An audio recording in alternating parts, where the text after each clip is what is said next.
নমস্কার। আজ আমি বুধ গ্রহের বিষয়ে বলবো।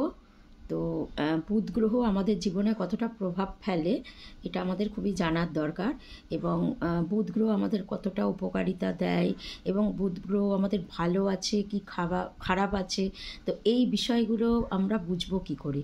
তো আমাদের এখন যেতে হয় তাহলে অ্যাস্ট্রোলজারের কাছে, তার কাছে জানতে হয়, কিন্তু সবসময় তো আমাদের পক্ষে যাওয়া সম্ভব হয় না। তো আমরা ঘরে বসে অতি সহজে কী করে জানতে পারবো যে আমার বুধ গ্রহ উইক আছে, আর বুধ গ্রহ উইক থাকলে কী কী তার প্রভাব পড়ে এটাও আপনাদের জানাবো, এবং এই কুপ্রভাব থেকে আপনারা কিভাবে মুক্তি পাবেন। তো আপনাদের এইরকম আমি 3টে কোশ্চেন জানাবো, খুব বিশেষ জরুরি কোশ্চেন। তো ফার্স্ট হচ্ছে যে বুধ গ্রহ খারাপ থাকলে তা কি করে বুঝতে পারবেন। ফার্স্ট হচ্ছে বুধ গ্রহ খারাপ থাকলে এটা বুঝতে পারবেন যে যাদের বুধ গ্রহ মানে জন্মাবার পর থেকে খারাপ থাকে তারা একটু তোতলা প্রকৃতির হয়, মানে তাদের কথাগুলো আটকে আটকে যায়। তারপর মানে বলতে গেলে পরে পরিষ্কার করে বলতে পারে না, কখনো পরিষ্কার করে বলতে পারলেও গুছিয়ে বলতে পারে না, এরকম নানা প্রবলেম হয় বুধ গ্রহ যদি উইক থাকে। সেকেন্ড হচ্ছে যে আর কিভাবে বুঝতে পারবেন, বুধ গ্রহ যদি উইক থাকে তাহলে আপনার যাদের বুধ গ্রহ খুব দুর্বল তাদের বুদ্ধি শুদ্ধি খুব কম, মানে তাদের প্রপার সহজ বুদ্ধিটা থাকে না, মানে ক্রিয়েটিভ বুদ্ধি যেটাকে বলে, যেটা দিয়ে আমরা বলতে পারি যে পড়াশোনা করে ভালো রেজাল্ট করে ভালো চাকরি পাওয়া, ইন্টারভিউ দেওয়া, বিজনেস পারপাসে বুদ্ধি অ্যাপ্লাই করা, সেই বুদ্ধিটা কিন্তু তাদের থাকে না, তাদের বুদ্ধিটাও খুব দুর্বল হয় যাদের বুধ গ্রহ খুব উইক থাকে। আর 3 নম্বর হচ্ছে বুধ গ্রহ উইক থাকলে স্কিন ডিজিজ হয় প্রচুর, যাদের দেখবেন স্কিনে নানা রকম কোষ ব্যাজরা, দাঁত ভাজা চুলকানি, এরকম কিছু ঘটনা রেগুলার রয়েছে। এক আধ দিন হলো কোনো কারণবশত হয়েছে সেরে গেল, তার মানে তার বুধ গ্রহ খারাপ নয়, তার বুধ গ্রহ ঠিক আছে।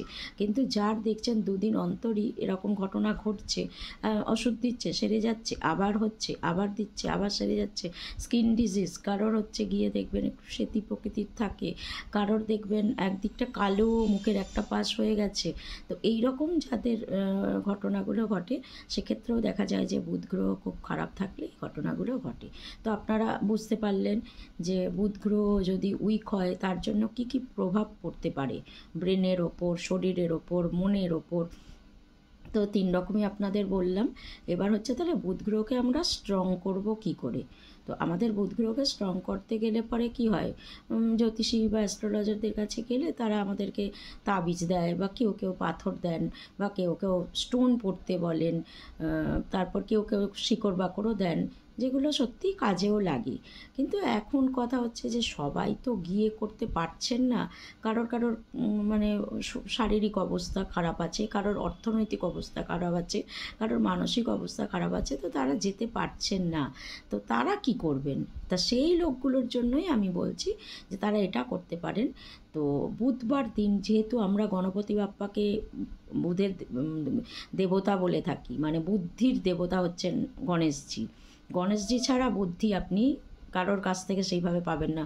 আপনি শিবদেবকে পুজো করবেন একটা পারপাসের জন্য, আপনি নারায়ণজিকে পুজো করবেন আর একটা পারপাস, আপনি বজরংবলীজিকে পুজো করবেন আর একটা পারপাস, তার প্রত্যেকটা এক একটা জায়গায় স্পেশালাইজড।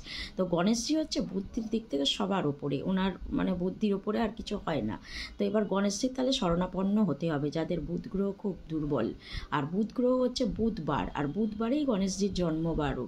তো সেই কারণে ওই বুধবারে আপনারা 21টা দূর্বা, একদম সুন্দর 3টে শীষওয়ালা দূর্বা নেবেন, নিয়ে সকালবেলায় স্নান সেরে গণেশজির পুজো করবেন। 3টে দূর্বা তার চরণে, এই 21টা দূর্বা তার চরণে দেবেন।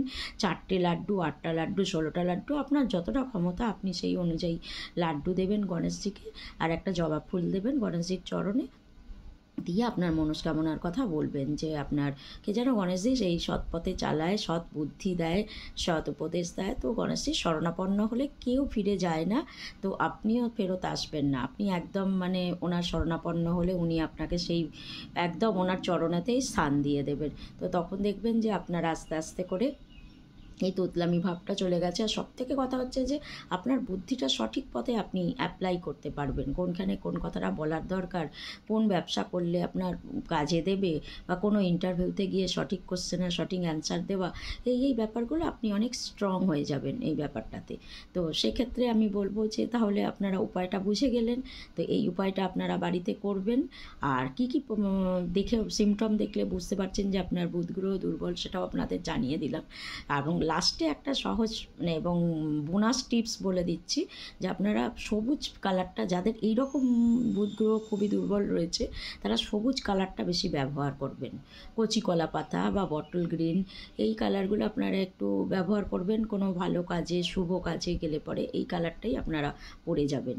আর দেখুন তারপর ফলাফল, আশা রাখছি ভালো ফল পাবেন।